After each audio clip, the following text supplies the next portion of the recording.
Thank you for joining me. Continuing on into the read of Chapter 7, titled Through the Waterfall of Evolving Behind the Water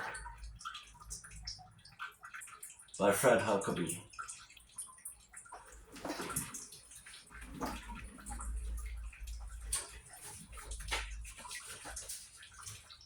For a moment, Hector lies against the wall, looking at the wall that had just parted.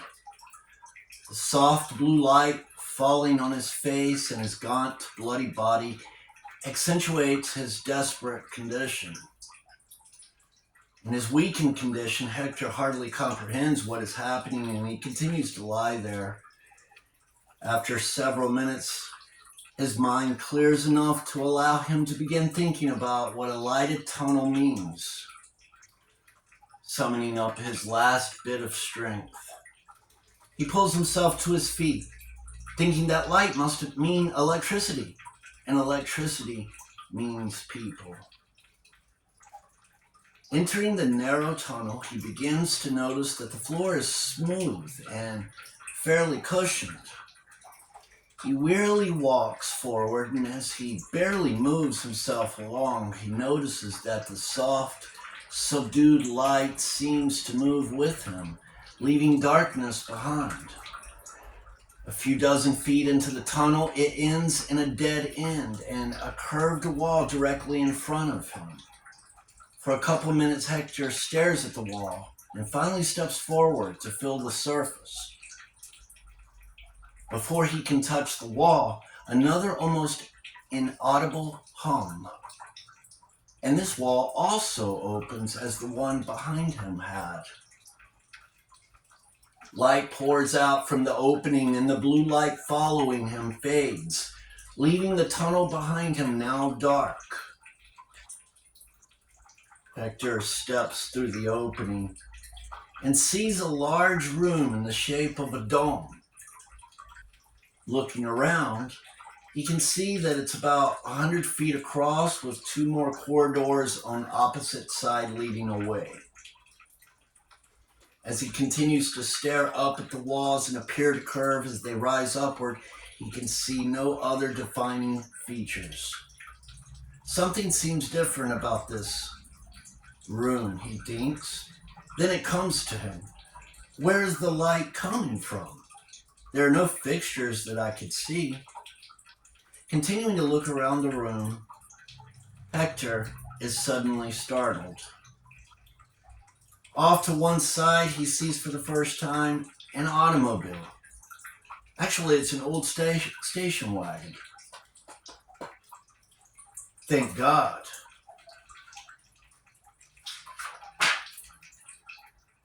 Thank God, he thinks. There are people here, and I can be rescued. But where is everyone? They must be going right now, but someone should be coming soon. Hector starts to feel very faint and is becoming nauseated. I need help soon, he thinks. Please let someone come soon before I lose consciousness and die. Looking around for a place to lie down, he sees that the room is mostly bare, except for the old station wagon and a chair near one side. Stumbling toward the chair, Hector is suddenly startled by a man standing with his back against the wall near the chair. He hadn't seen the man at first because he was dressed in a white uniform and almost blended with the wall. The man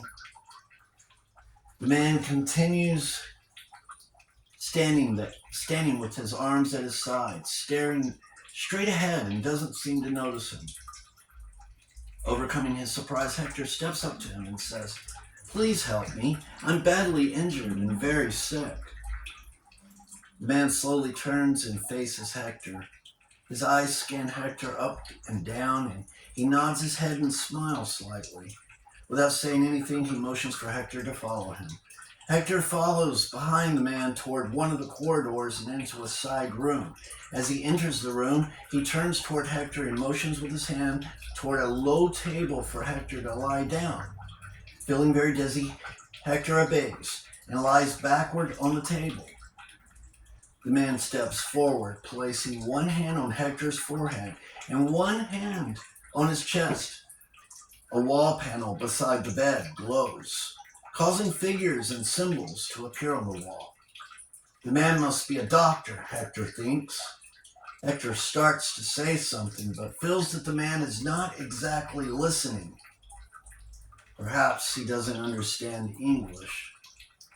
However, he seems to understand my condition and seems to know what he's doing. Giving himself up to the man in the white uniform, Hector closes his eyes and relaxes. The man in the white uniform holds both his hands on Hector for fully 5 minutes as the figures and symbols on the wall continue to dance. Finally, he removes his hands, and the figures on the wall disappear. The man then reaches into an opening in the wall and removes a small cup filled with liquid and hands it to Hector. He asks the man if he wants him to drink it, but the man doesn't respond, leading Hector to assume that he does, so he turns it up to his mouth. Finding the liquid pleasantly sweet and refreshing, he finishes it. Sitting there a few seconds more, Hector feels very relaxed and secure. The man then gives Hector a metal band and helps him slip it around his head. The man then pushes Hector slowly backward to help him to lie down. Now that Hector is lying down, the man puts his hand on Hector's face and moves his fingers slowly across his eyes to close his eyes. Hector has a strange feeling about the man that doesn't talk, but feels relaxed and trusting. At this point, his physical condition is too weakened to resist anyway. After all, he came in here near death, and the man seems to be trying to do something for him. As he lies there with the metallic band around his head, he feels a sensation moving through his body. The sensation is pleasant, so he doesn't resist. He finds that he has never had this sensation before and feels as though his body and mind are being probed.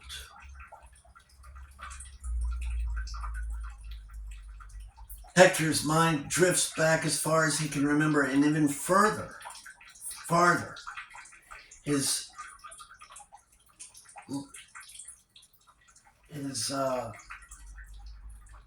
mind drifts backward until he remembers seeing a bright light and hearing a baby crying. Then he remembers warmth as he's handed to his mother, as she holds him against her breast. In the beginning, he only remembers hunger, feeding, warmth, and sleep. Then he remembers all the events of his early life as he moves through childhood into adolescence. As time moves forward into teen years and early adulthood, the events seem to be moving so fast they become a blur. He can barely recognize the scenes himself as the airline crash occurs, and he sees himself racing through the jungle right up to where he's now lying. Hector realizes that the replay of his life has brought him back to the present, and he again becomes conscious of lying on the table with the metallic band around his head. Then he hears a voice that tells him to open his eyes and take one of these mushrooms in his hand and hold it tightly. Opening his eyes, Hector expects to see the man in the white uniform, but he's not there. Again, the voice comes and tells him to take one of the mushrooms in his hand. The voice seems to be coming from inside his head. Looking to his left, Hector sees a tray containing 12 small glowing mushroom-shaped objects. Hector cautiously reaches for one of the objects and, finding no unpleasant feeling, closes his left hand on it. This time he doesn't close his eyes, but lies there, staring up into the ceiling that seems to disappear overhead. The mushroom feels strangely warm and seems to be melting into his hand.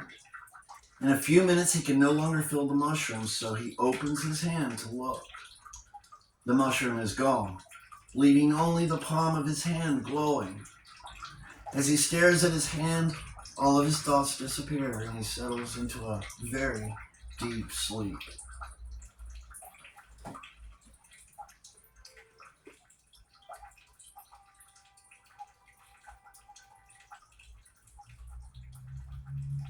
As he awakens, Hector feels somewhat refreshed and more alert.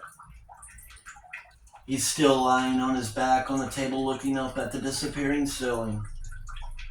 As he rolls to one side and starts to sit up, a different man standing with his back to him turns and says, "Good morning, Hector. How are you feeling today?"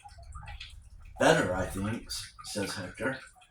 "I don't feel nauseated and think my fever is gone, but I still can't move my arm, though, and it still hurts."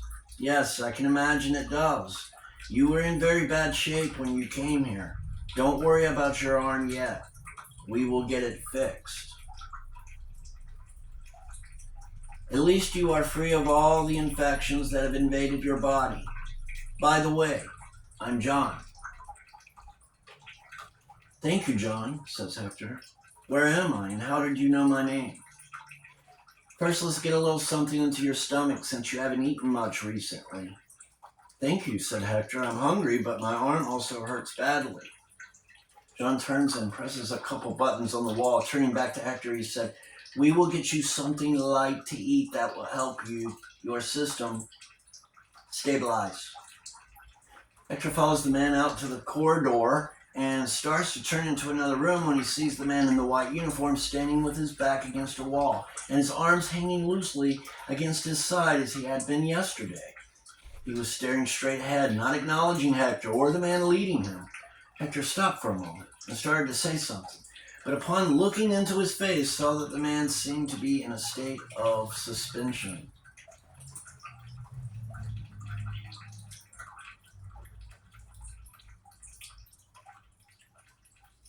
The man leading Hector smiled and said, "Come, let's sit down and eat first. Then I'll tell you about Albert." Hector sits down at the table and sees a cup of hot liquid before him. Seeing Hector's questioning look, John reassures him that he should drink the warm liquid slowly. "Please, go ahead and drink this. It's not much because you shouldn't overload your stomach too soon before we get treatment for your arm." Hector drinks the warm, thick broth and can't determine what it tastes like, but notices that it soothes his stomach and stops his trembling. Hector managed to finish drinking the liquid with his right hand while his almost useless left arm hangs loosely at his side. As he finished, Hector notices that John is dressed the same as the other man and has a very pleasant, relaxing manner about him, even though his body movements were unusually smooth and he appeared to look not at Hector, but through him. Feeling more relaxed now, Hector finally asks about the man in the white uniform. "Why doesn't he talk?" asks Hector. "Albert serves as a medical aid and service member," says John. "He has several functions.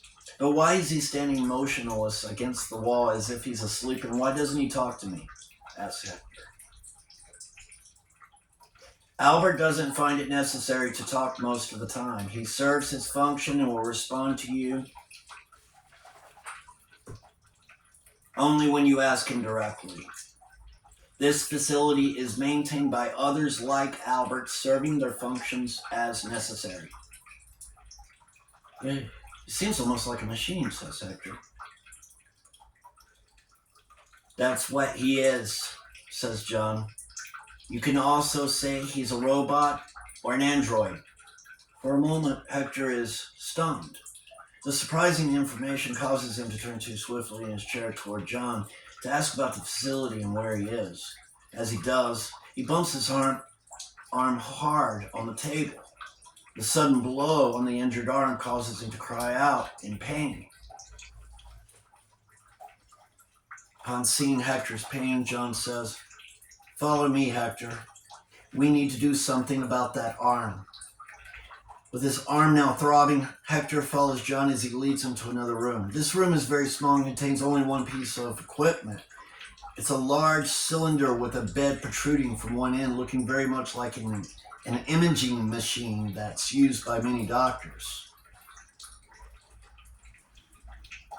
This one, however, doesn't appear to be so clunky looking. It's exceptionally polished and doesn't appear to have any seams showing where it's joined. Still feeling faint from smashing his tender arm against the side of the table, Hector weakly leans against the wall. John explains to Hector that he needs to remove his clothes and lie on the table. John supports him, and after helping him to undress, leads him to the cylinder, telling him to lie down with the top of his head facing into the tube. Hector complies without question, hoping that the arm is not damaged beyond repair and that John can get someone to treat the arm before he loses it. John leans over Hector as he's laying on the table and says, "Just relax now, Hector.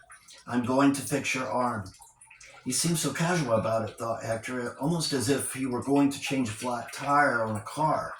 Concerned that he was in bad need of some real emergency care, Hector asks if he's going to get him to a hospital where he can get some surgical treatment. And without answering, John touches something on the side of the cylinder, starting what appears to be a timer counting. As the bed slides silently into the tube, Hector feels that he has become suspended, almost as if he's not touching the bed. Before he could think further about the machine, he feels small electrical waves moving across his body. As they increase in intensity, he feels that he no longer senses his body at all.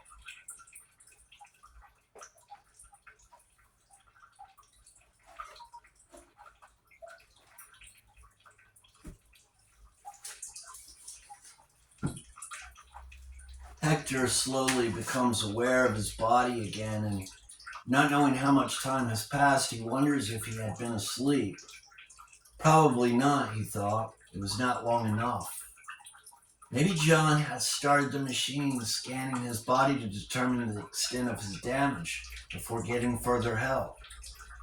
Feeling a sense of warmth and tingling, he begins to settle onto the bed beneath him as it starts moving forward, bringing him out of the tube. As he passes through the opening of the tube, he notices the counter, which now registers 8 minutes, 14 seconds, and counting. He remembers that the counter had registered 0 when he first entered the machine. For a moment, he thinks that it doesn't make much sense, but is immediately distracted by John speaking to him. "All right, Hector, you may now get dressed. Your clothes have been cleaned and repaired." Hector blinks as his eyes adjust to the light in the sterile room. Sitting up and dropping his feet to the floor, Hector takes in a long, deep breath. He's amazed at how refreshed and energized he's now feeling. "I don't remember feeling this good for many years," he thinks. As he reaches for his trousers, which are now cleaned, repaired, and lying on a chair nearby, he gasps as he looks at his left arm. He just now became aware that he had reached with his left arm that had been so badly torn by the crocodile. With his eyes wide in disbelief, he flexes his left arm as he feels it with his right hand. It shows no sign of any damage and feels as flexible and lean as he ever remembers. In his stunned state, Hector can only look at the passive-looking man attending him and ask how. John smiles and hands him his trousers to indicate that he should continue dressing. "I'm aware that this technology is beyond what you understand and wouldn't expect, but for us, it's routine. It's within our capability to repair, modify, and enhance in many ways that you may think to be impossible. As Hector dresses, he continues to look at his arms and body. John continues to talk, but Hector is intrigued with his feeling of energy and well-being. After so many days of trudging through the jungle and being badly injured and near starvation, he wonders how he could be feeling so good. He also becomes aware of his extreme hunger. Turning to John again, he speaks of his hunger and starts to bombard him with questions. John tells him he will explain and show him around after he has eaten. This time, you may eat what you want. John leads Hector back to the room where he had drunk the warm broth. This time, there was a large breakfast complete with coffee, orange juice, bacon, eggs, fruit, and toast waiting at the table. All of it was in very generous portions and smelled wonderful. Being so hungry, Hector immediately dove into eating, but caught himself and said, "Please excuse me, but I'm so hungry." John said, "I understand. Go ahead and eat. After so many days, you should be very hungry." For the next 20 minutes, Hector continued to eat, sometimes closing his eyes to savor the food. He couldn't remember when he has eaten so much and with such gusto. Finally, Hector says, "I feel embarrassed to be eating so much, and why aren't you eating?" "It is not necessary for me to eat," says John. "Oh, you must have already eaten earlier while I was in the imaging machine," says Hector. "No," says John, "I don't eat. Andrews are not built to eat." Hector's jaw dropped and he stopped eating. After a moment of silence, he asks, "Are you an android also? And where are the people who are in charge?" "Yes," says John. "Albert and I, as well as 2 others, are androids. We maintain this facility, and the 4 of us are all that remains." By now, Hector's mind is so confused that he hardly speaks for the next hour as he listens to John. John tells him of the builders, as he calls them. Although John doesn't know how long they had been here, he knows that his and the other androids' functions are to maintain the facility and provide service for the builders and others like him. The builders were a race of people who came to this planet and set up this facility many years ago. Earlier, they had gone out and blended silently with the people of this planet while studying them.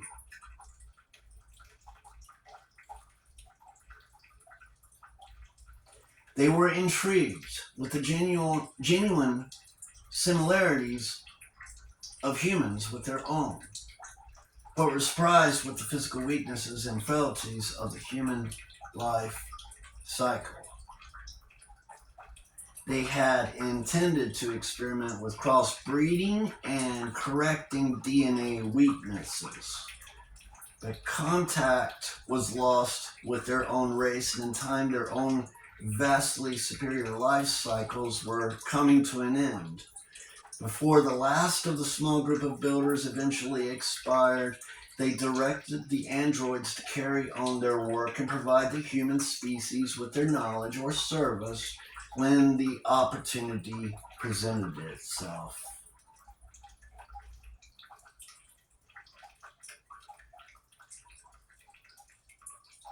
With the builders now gone for several years, the androids have continued the research as they maintain the facility. Being androids that lack the egos, jealousies, and ambitious drives of the human race, theirs was not a mission for profit or control, but only to share and fulfill the directive of the builders. Hector finally speaks. "Is that what you did with me to fix my arm when you put me in the machine you call a regeneration chamber? Yes, said John. You would have lost your arm soon and also your life. Your immune defenses were no longer able to sustain life and you were deteriorating fast. After we analyzed your life signs and DNA characteristics, we restored and strengthened your immune system as well as other genetic weaknesses. Corrections and repairs, as well as other enhancements, were made in your DNA. You already may feel some differences, and as time passes, you will develop more capabilities as your body continues to rebuild. You mean I'm not the same person? Said Hector, who had now become alarmed. No, you are still the same person. Nothing has changed in who you are and what your feelings and desires are. All that's changed is that you have been repaired so that you will be stronger, healthier, and less susceptible to diseases or injuries. You will die eventually, even as the builders did, and can still be killed just like anyone else, but not quite so easily. Thinking about his body again, Hector says, I do feel better than I've felt in years. I was so injured and hungry that I couldn't think. But is there somewhere I can take a shower and clean up? It is not necessary. You were sterilized during the process of regenerating your body, but you may take a shower if you like. There is a cleansing room that was used by the builders. As androids, we don't have the need for such a device since we don't have biological functions like builders or humans. As Hector took his shower, he marveled at his lean, firm frame. The grueling ordeal he had endured in the jungle had taken its toll on his body, leaving him wasted and very sick. But now he felt strength and energy he hadn't experienced in years. Looking in a mirror, he could see that he had a full beard and was thinner. He could now see that his muscle tone appeared better than it had recently, or maybe ever. Otherwise, he was not noticeably different. Dressing himself again, Hector left the cleansing room and returned to the corridor and then to the room where he had eaten. As he entered, he saw that John was standing, motionless, much as Albert when he last saw him. Upon his arrival, though, John appeared to activate and immediately greeted Hector. How was your shower? He asked. Fine, said Hector. I feel really good now. Can you show me around this facility? Certainly, said John. Through this door is the food processing center. Most of the food made here is regenerated, except for occasional fresh fruit that we find close by. Actually, we haven't used the facility lately since the builders are now gone.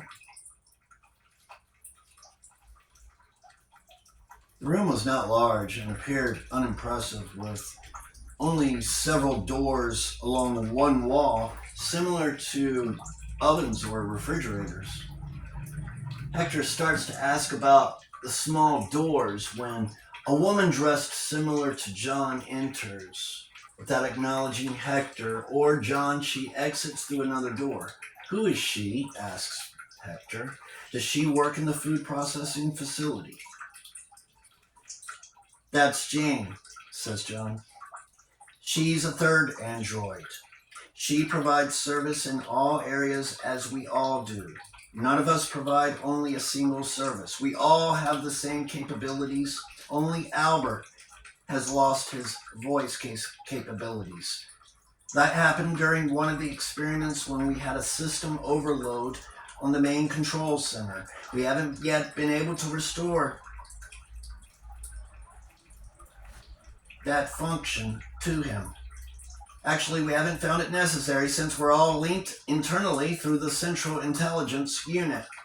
Lack of speaking ability is a handicap only when communicating with humans. I suppose that's true, said Hector. But do you ever leave this facility? Years ago, the builders would occasionally take us with them in the transporter on excursions into the human population. The builders like to explore and mingle with humans to learn about their culture. Did any humans know about the builders? No, said John. The builders looked no different than humans and took special precautions to blend in well. As you can see, we androids were built to look like builders and humans. Don't you ever leave the facility now? Said Hector. Not since the builders expired, said John. We don't find it necessary, and that's not our directive. As John continued to show him around, Hector started to think about something that was becoming apparent about the androids. They seemed to be truly intelligent and amiable with him. But something was lacking. John keeps mentioning their directive, which is to share their knowledge and technology with humans when the opportunity presents itself. Their directive was also to continue the builders' research on the human species, which they obviously have done. But they seem to lack the desire to go out and bring this knowledge to humanity. There seems to be a certain naivety about them. I believe they would willingly give it to anyone who stumbled upon them as I did, thinks Hector. When I get home, I need to notify the medical community. This would surely be a boon to humanity. The medical knowledge they have is beyond anything I've ever seen. Yeah. As John leads Hector through another door, he says, "This is the main control center.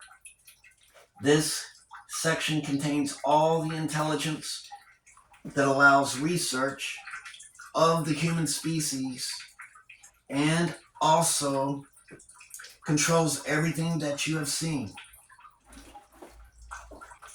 Hector looks across the room and sees two men and a woman working at a panel of lights.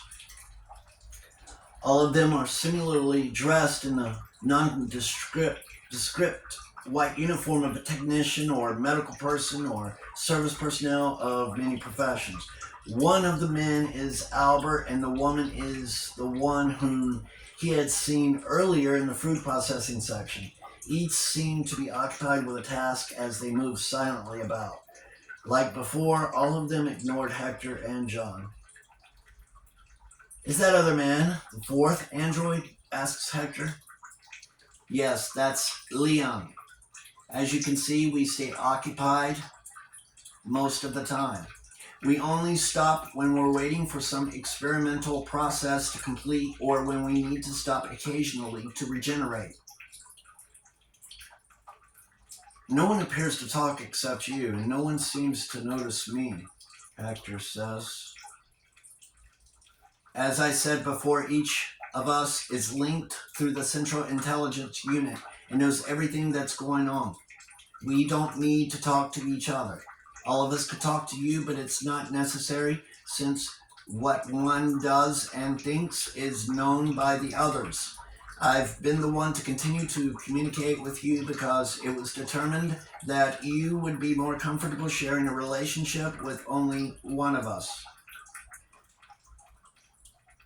As the thought begins to sink into his mind about how the androids function, Hector feels very lonely. Here I'm talking to an android which is not an individual, but merely an extension of a central intelligence. Each unit is nothing more than an input or output device of some kind of master intelligence. Even the master intelligence is not a living being, but only technology that's left over from the builders and continues to run itself. The mission or directive as defined by the builders is carried on in a tireless, continuing process. I need to get home, thinks Hector. He begins to think about Victoria and how long it has been since the plane crash. It's now in about the third week, and Victoria and my family must be very distraught. They probably have given me up for dead by now. Maybe not, though, he thinks. Garrett had talked to me on the cell phone after I crashed, and had probably tried frantically to keep a search going for me. I really must ask John to assist me in returning home. Hector's wandering mind is brought back to reality and the present by John as he continues showing him to the main control center. As he continues to be shown around, he realizes that there is so much technology here that he can't begin to comprehend it all. Continuing through the main control center, Hector points to one peculiar-looking platform that seems suspended between a series of light beams. "What is that?" he asks. "That was an experiment being worked on by the builders before they died. It's a time displacement platform. The builders had worked on it before their demise came to this planet and had some limited success, but were never able to perfect it. When the group came here, they continued to work on it, but also suffered too many accidents. After they died, the 4 of the androids continued to work on it and felt that we had neared perfection of the device, using algorithms and computerized text models.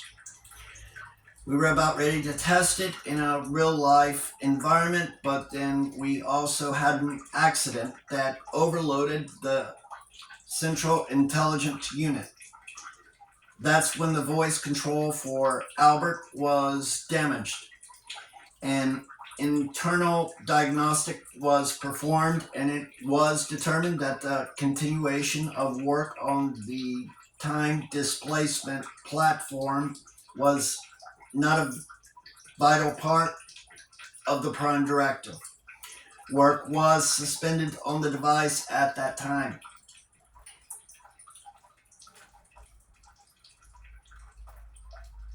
"What do you mean by a time displacement platform?" asks Hector. "Are you actually talking about a time machine?" The builders were very inventive, with inquisitive minds, and were interested in altering time. It's a concept that doesn't interest an android greatly because to us, time is not relevant. We're not bound by the constraints of a life cycle.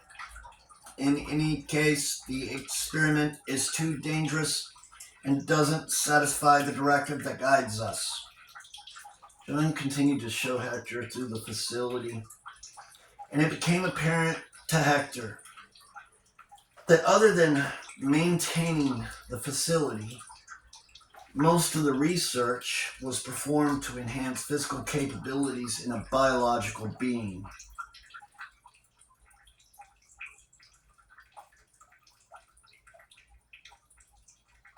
There was no evidence that any experimentation was being performed on living subjects.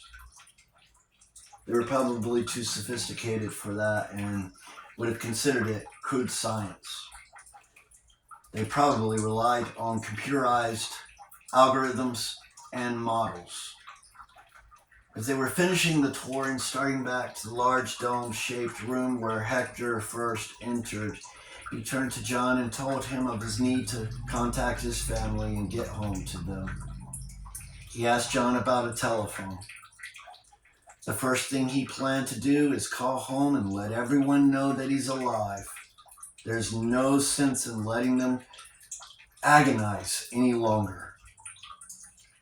"We don't have any telephones," said John. "We're not dependent upon humans and therefore have had no need to communicate with them. When the builders were alive and we went out into the world, we stayed in contact with the control center through our own internal linking devices." Feeling a sense of disappointment that there was no telephone available, Hector remained quiet as they entered the large dome-shaped room. He was trying to think of what he may do, and then remembering about the transporter that John had mentioned earlier, he turned to John. "What about the transporter you said that the builders used to take out on excursions to study humans?" asked Hector. "I didn't see any transporter when you showed me around." Oh, but it's right over there," said John, nodding toward the old station wagon. Hector looked and almost laughed. I guess they could call that a transporter, he thought. That certainly would be a good way to blend in with humans without being conspicuous. As he stood there, still trying to suppress a laugh, he kept thinking maybe some of the builders left Earth with the spacecraft earlier.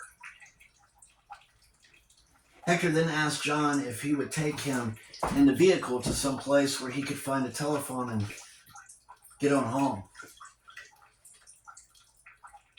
John said, "Unfortunately, since we had never need of a phone, we were never programmed to control the transporter. Controlling the transporter was something that only a builder or a human should do." Thinking about driving the vehicle himself, Hector asked John if he would show him where the exit is located. "If you wouldn't mind, I believe I could drive the vehicle," said Hector. "There must be a road leading into here." "There are no roads," said John. "But how did that vehicle get in here?" asked Hector. "It came in through there," said John, pointing up at the wall towards the ceiling of the dome. "Oh, damn," thought Hector. "They must have lowered it through the top of the dome with a spacecraft while the builders were still alive. Well, the old vehicle obviously won't do much any good." Hector said, "If I go back into the jungle, I'll get lost again. Even if I didn't get lost, I would want to be able to find my way back here. Would you have any objection to me bringing some others back with me to see the technology you have here?"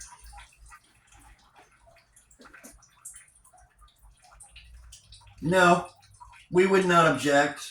The directive from the builders is for us to provide the human species with knowledge or service when the opportunity presents itself, and when requested. If you go back into the jungle, we will provide you with some supplies and a finder. The finder will enable you to locate a destination and also to return here if you like." "Wow, this place is just sitting here for the taking," thinks Hector. "I wouldn't want all this technology to fall into the hands of the wrong kind of people. The androids are more than willing to give it to anyone who asks. I'm afraid the builders overlooked that in their all too simple directive." "Thank you very much," said Hector. "I believe it must be afternoon, as best as I can guess. If I go back into the jungle, I certainly want to start early in the day when I'm fresh. and would be very grateful for any supplies you can give me. Tapping the device that looked like a watch on his wrist. Tapping the device that looked like a watch on his wrist, John says that there is 4 hours of light left in the day.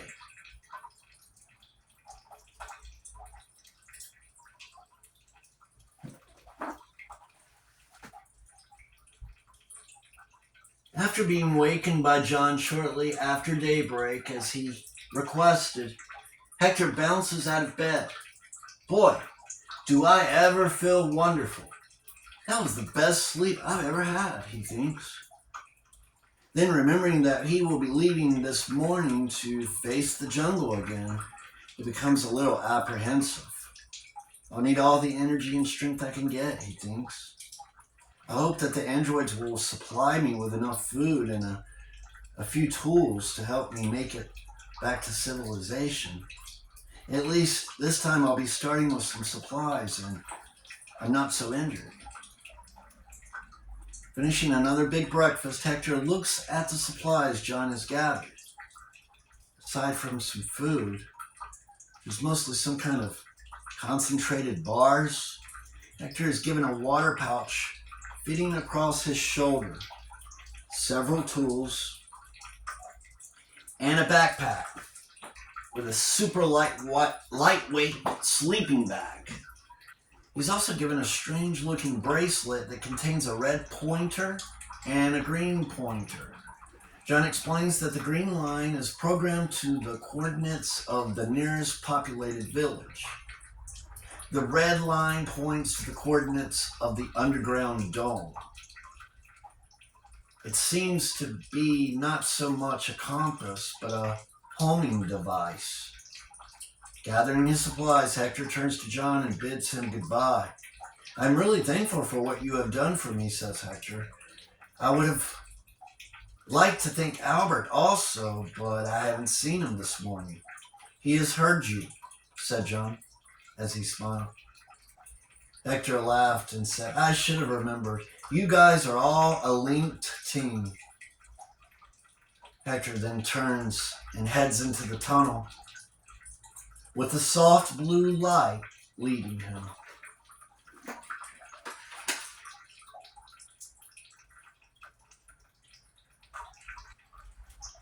That was chapter 7.